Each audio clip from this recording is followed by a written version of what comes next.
Dele Farotimi, can the Supreme Court take fresh evidence? Are there compelling exceptional circumstances that would, dictate that?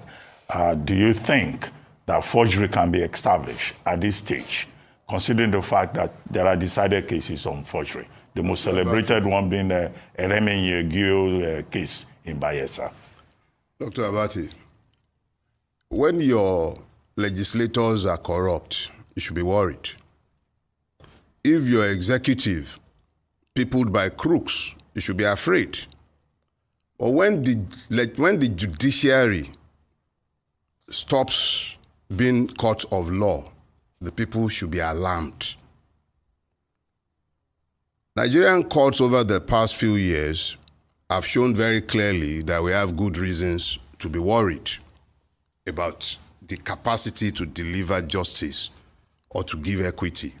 However, I do know that within the inherent jurisdiction of that court, it has the powers, if it so desires and if it finds the will, to hear evidence that will suggest that the person who is sat in the highest office of the land is a career criminal. That is entirely up to the Supreme Court. It is up to the court to decide whether it is capable of saving what we have described variously as a democracy. What I have said is very simple. No.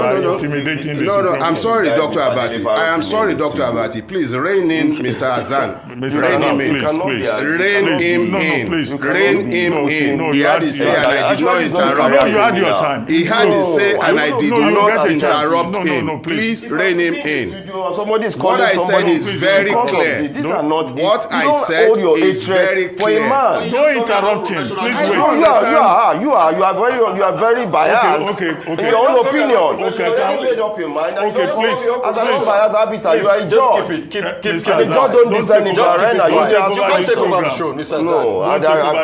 To me, on that, I believe that we just have to go on issues. Let us talk about law. Please, I beg you. It's the law that we are talking about. It's the lawyer. Addressing the judiciary. This is the issue. The judges address them. Okay, but we lawyers cannot continue to desecrate the judiciary. Allow him. The judiciary are there to be there as unbiased arbiter. If you love to be part of the articulate media lawyer, go and join them. We are not in a position to fight before the court. You don't come to the media and presume judgment. And I won't accept it. I won't accept it. You've taken over the show. No, we are here to inform the public. Not you, but the public. Hold on. We are not in a position to charge you for contempt. But this is becoming contemptuous. My words are not ambiguous. Mr. Farotimi, I was speaking with you specifically, Dr. Abati, over a year ago. I was away in America when you asked me specifically about the appointment of the current CJ, and he was appointed in an acting capacity at the time. And my opinion are on paper. They are clear, they are not ambiguous.